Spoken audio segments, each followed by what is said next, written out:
Hello, this is Taylor. So today we're going to talk about 5 ways that you can make a passive income. And for each of them, we're going to go over how difficult it is to start, how difficult it is to make $100 per week, and how difficult it is to maintain once it's up and running. And we're going to see a good amount of variation among these categories as we cover the 5. So let's dive in. So what do I mean by passive income? Put simply, it's money that is not directly tied to your time.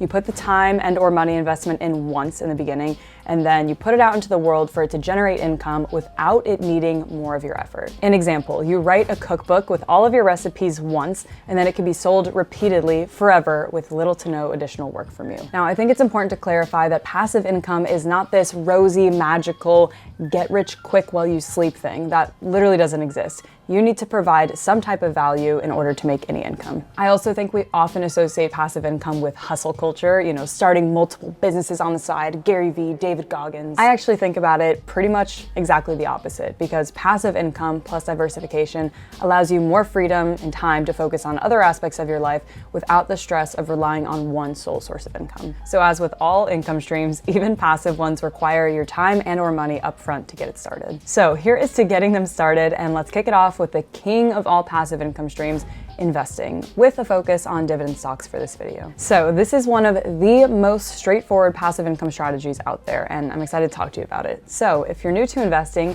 dividends are shares of a company that pay you out a portion of their profits on a regular basis, usually every quarter. And that is cash being paid out directly to you without the need to sell the stock, which is truly passive. As with any investment though, the key to making any money doing this is to choose the right stock. So when it comes to dividends, I would start by familiarizing yourself with stocks that are known as dividend kings. So these are a select group of companies in the stock market that have increased their dividend payouts for 50 or more consecutive years, which is really saying something, by the way. That means that even during economic downturns like COVID, dot-com bubble, the Great Recession, when these companies likely had lower earnings, lower market cap, they still maintained their commitment to increase their dividend payouts to their investors, which I think just shows solid management of cash flow and reserves and a company's ability to withstand tough economic cycles. So after dividend kings comes dividend aristocrats. No, I'm not making these names up. I wish I was. And these are stocks that have increased their dividend payouts for at least 25 consecutive years. So besides the obvious reasons of why,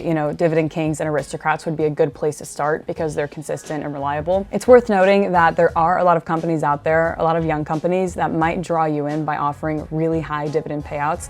I would be cautious of these because it's just tough, kind of impossible to know which companies will maintain that commitment without a long track record to show for it. Now, our evaluation metrics. How difficult is this to start?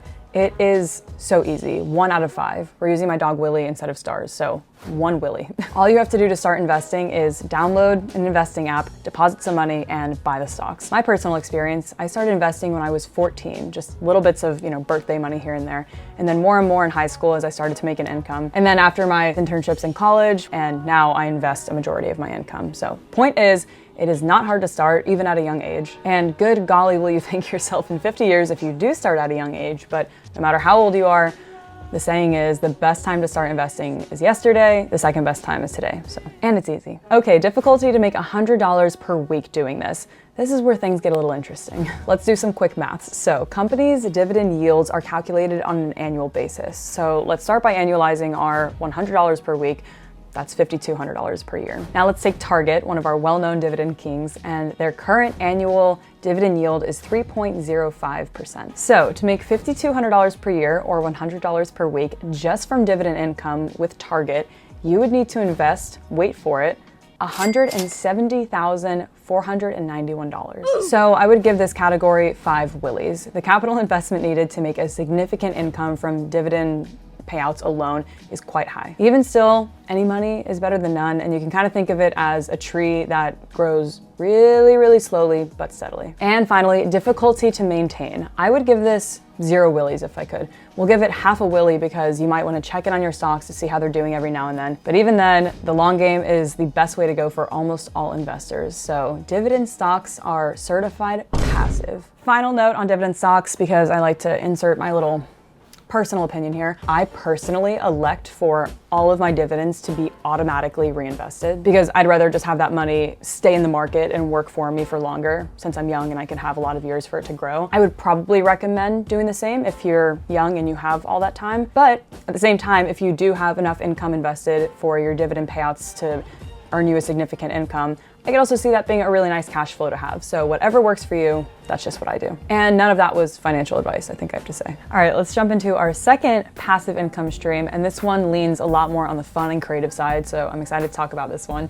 And it is print on demand. So what is print on demand? Basically, it's a way to create custom merch like t-shirts, posters, mugs, totes, you name it, without needing to hold inventory because the product is printed and shipped only after the order is placed. It's kind of like drop shipping for custom merch. Whereas with typical merch fulfillment, the products are created before the orders come in anticipation for the demand. So it's a really great option for entrepreneurs and creators and side hustlers who want to sell custom merch without having to estimate demand or hold inventory. And for me personally, merch is something I've wanted to do for a long time, but there are two things that have just kind of made me put it on the back burner forever. And that is one, finding a good fulfillment and like production partner seemed like a really daunting task, and so I just never did it.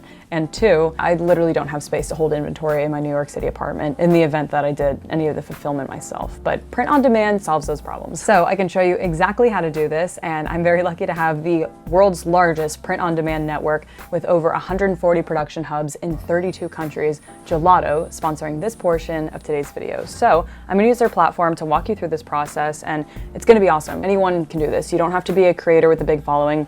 There are people making thousands per month on Etsy by selling custom pet merch and lots of other things, which Gelato fulfills for them. So if we browse through their product catalog, you can see there are lots of different categories. I'm gonna do mug because I like to drink copious amounts of coffee. I'm just gonna drop in a picture of the love of my life. This is how it would look. Absolutely perfect. And that's it. Super quick, easy example. Plus, you can see that you get 50% off your first order. So if you're ordering a sample to, quality check, 50% off makes it like pretty reasonable. Now, this is just an item that I would love for myself. I like to think everyone loves Willy as much as I do, but if I wanted to sell custom merch, here's what I could do.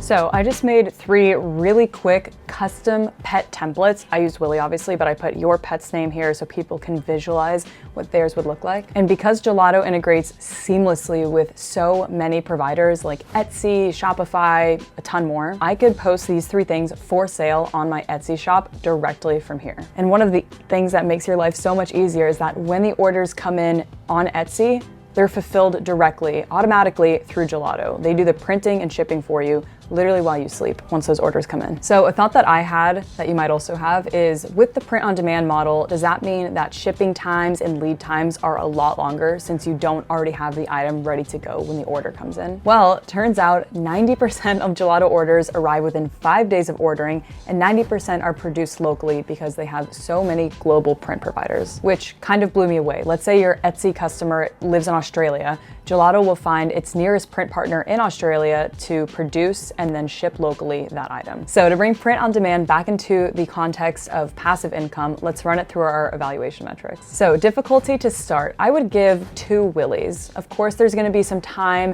and creativity involved upfront because you've got to make the designs and you have to make them good, otherwise they won't sell. But with such sophisticated platforms like Gelato with a ton of customization and functionality, it's honestly easier than ever to get a shop up and running without even having to make a financial investment, besides probably ordering a sample for the thing that you want to sell just to check for quality, So it's very low risk with this model to start. You don't even need a proof of concept. Okay, difficulty to make $100 per week. I've been doing a lot of research on this, and here are some interesting facts. So merchants with 10 to 50 products have an average of 7.5 times the revenue compared to merchants with less than 10 products. So it behooves you to have a lot of things up for sale, which you can do using this method with no additional cost. So combining the low risk nature of starting this and the ability to scale it globally, my research deems it very doable to make $100 per week doing this if you have a creative design. So let's give this category 2.5 Willies. And finally, difficulty to maintain. I would give this 2 Willies because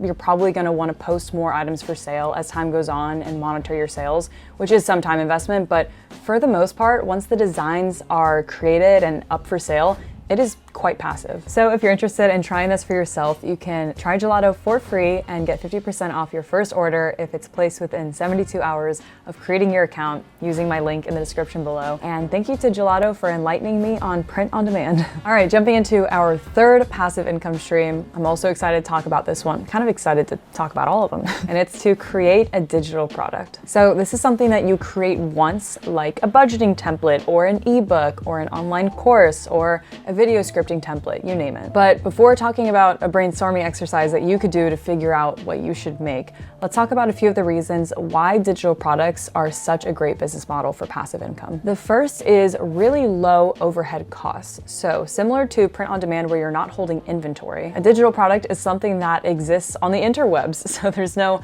production or shipping costs or any other logistic constraints that you typically have with a physical product. And with those low overhead costs and no physical inventory comes a really great ability to scale globally. It can be sold repeatedly without additional ongoing costs, which also typically means a higher profit margin because your cost is basically zero besides the time and effort put into making the thing. And finally, it is easy to update. So let's say you have a bonus chapter for your ebook or a bonus module that you want to add later.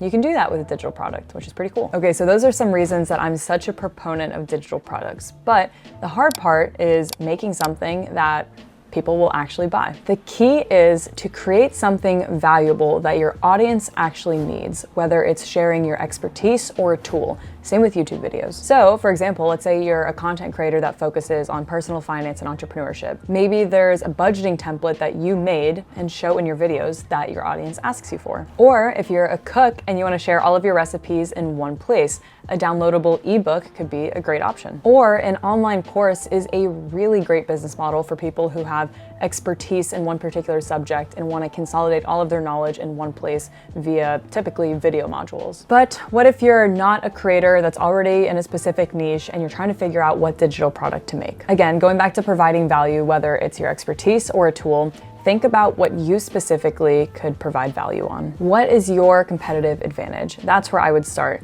How you can transform something that you are extra good at into a tool that someone else could use. So, difficulty to start. I would give this 1.5 willies. Really, anyone with a phone or a laptop could do this. That's the beauty of it being digital. The hard part is what comes next. And that is actually making something that's worth buying and making sales. So without focusing on the $100 metric just for a second, let's talk broadly about how difficult it is to make any money at all doing this. The reality is, for you to be successful with a digital product, it has to be genuinely very good because it is such a competitive space. There are just so many digital products out there, a lot of which are free, so yours has to stand out in some way for it to actually move. And as I think about market entry, I usually think about something being first, different, or better.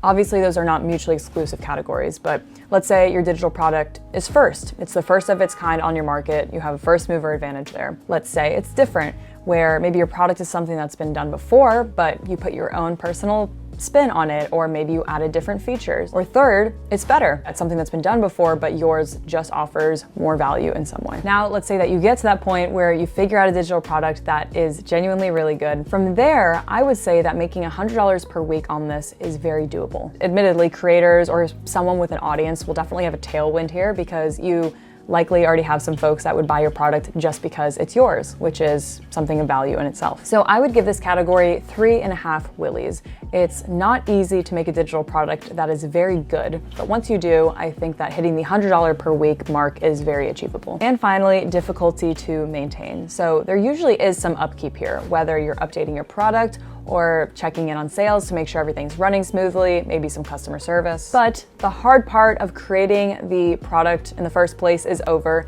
and it's out in the world to serve as a really, really great passive income stream for you with little to no additional cost. Is it certified passive? Yes, but with some light maintenance involved. So let's say it's passive light and give this category 2 willies. Also, give this video a thumbs up if you're finding it helpful so far. All right, we are getting there. Let's now cover our 4th passive income stream, which is affiliate marketing. So what is affiliate marketing? This is income that you could make from promoting someone else's product or service. And every time someone makes a purchase through your referral link, you earn a small commission of that sale. And this is very passive income. All you do is generate the links, pop it in the description somewhere, and the work is done. Probably the most popular affiliate program is through Amazon. It's called Amazon Associates, and literally anyone with a social media account can sign up for this and start making those links. So I have some top secret insider info here that I've picked up from my other YouTuber friends over the years, and we're gonna get into it. Some of it might be surprising. But starting with how difficult it is to start. It is so easy. Again, you just sign up for an affiliate network like Amazon Associates or LTK. So I'd give this like 1 willy, really easy. Now, difficulty to make $100 per week through affiliate marketing is, as always, where things get a little more interesting. So I have a lot to share with you here. Depending on your business model, it can either be really easy or pretty hard. So I touched on this in my annual income video, but I have some creator friends who are making over $40,000 per month just from affiliate revenue. And those are just like friends of mine that I know personally that have talked to me about it. I'm sure there are tons of creators, big creators, who are making a whole lot more than that from affiliate revenue. So what type of creator easily makes $100 per week doing this? Typically, it's creators with a focus on products. So I know I use him as an example a lot, but my friend Shervin makes a lot of reviews on health and fitness and technology items, which are typically more expensive things. Now, if he makes a commission on one of those more expensive items, you could do the math, that's obviously more money in his pocket. Plus, it's pretty often that expensive products have an affiliate program of their own. On the other end of things, have you seen those videos come up on Instagram Reels or Shorts or TikTok or whatever, 10 Amazon finds that you have to buy, and it shows cute little like kind of useful things from Amazon? Those videos are made for affiliate revenue. So those are not high ticket items, but they are high quantity. As in, millions of people watch those videos because they're fun, short, easy to digest, and even if there's only a 1% conversion of audience to clicking on your affiliate link, that is a nice payday for that creator. So for creators that have a focus on products, it is, I would say, much easier to make $100 per week. Finally, last point in this section, if you're someone like me who doesn't focus on products, but still pops links in my description to things that I get asked about a lot or that I just use to make my videos, I would say it's actually pretty difficult to make $100 per week. It is certified passive income for sure, but you kind of need two things. One, an audience. Two, pretty big numbers, whether it's the ticket price of the item you're promoting or the quantity of clicks that you're getting, to make a real dent. So since there's a number of criteria to kind of meet here in order to make $100, I would give this category 4 willies. I still think any creator should pop affiliate links in their description to the things that they use to make their videos at least, but I just wouldn't expect to make a significant income from this unless you're a product-focused creator. And now, breath of fresh air, difficulty to maintain is literally 0 willies. Once the links are in place, it is so certified passive that it's not even funny. We'll give it half a willy because over time, you'll probably want to update the links and add new things as you start using different products. But yeah, once the links are there, the work is done. All right, saving the best for last, in my very biased opinion, the 5th income stream is to start a YouTube channel. Okay, hear me out. Putting my personal stake in YouTube aside for now, it is actually a really beautiful business model that can generate a lot of passive income. Now, you might be thinking, Taylor, how is having an actively running YouTube channel passive at all? And you'd be right. It is incredibly unpassive to create a new YouTube video, but the way that they generate revenue is largely passive. Let me explain. All of your videos, including old ones that you haven't even touched since you first posted it, will continue to generate ad revenue so long as they get views forever. So yes, of course there is a time and effort, perhaps money investment up front to make the video, but once it's up, it's making money without any additional effort from you for as long as it lives on YouTube. So a real life example of this passivity, let's look at some of my own numbers here. So this video of mine has generated a little over $19,000, which by the way, actually is not a lot for a video with 5.8 million views, but I digress. So you could argue that this is the subjective time frame that doesn't count as passive because it's the ad revenue that I earned like pretty shortly after posting the video. But look at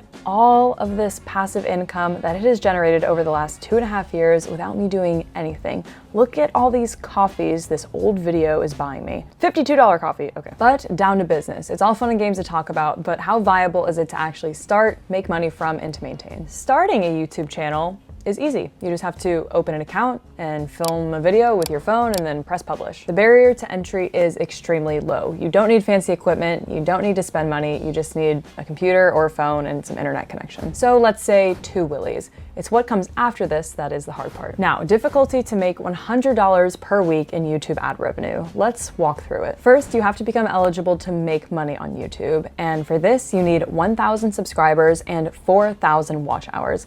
Typically, a lot of creators hit this milestone anywhere from 6 months to a year plus after starting. And that's if you post high quality videos consistently, which is the hard part. But once you're monetized, what do we need to make $100 per week? So the average RPM, which means revenue per mille or revenue per 1,000 views that you get on YouTube, is around $2. That's the average, it's pretty low. So to make $100 in 1 week with a revenue per 1,000 views of $2, that would mean that you need 50,000 views in 1 week. That sounds like a lot, because it is. The good news is, if you are watching this video, the odds are that the content that you would make would have a higher RPM. In other words, videos that focus on personal finance or entrepreneurship, self-development, things tangentially related to these topics, famously attract a higher earning audience. And for that reason, advertisers will pay YouTube more to have their ads shown on those types of videos. And that means a higher RPM for you than $2, probably somewhere closer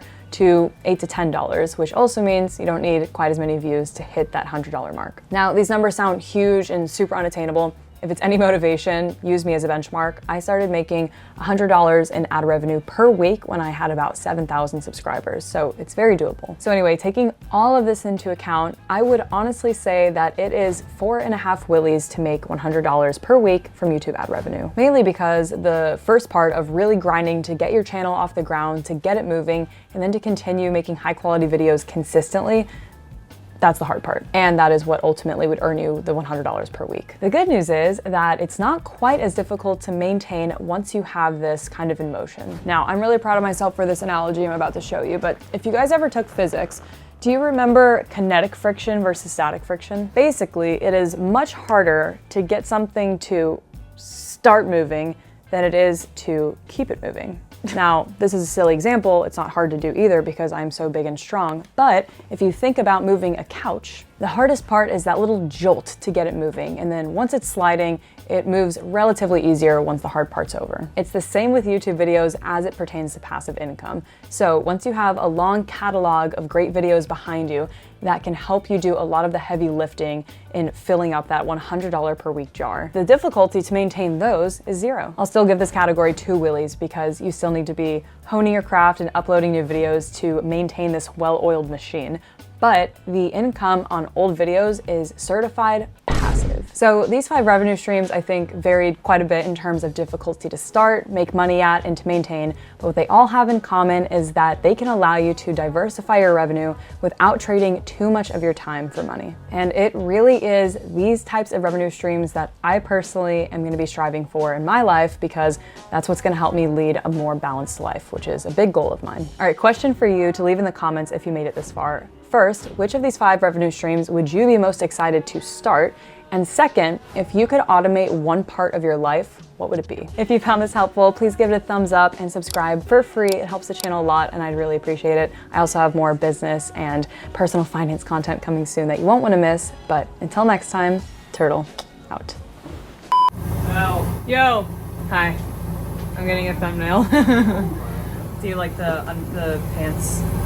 I do, it's good. Yep. Yay!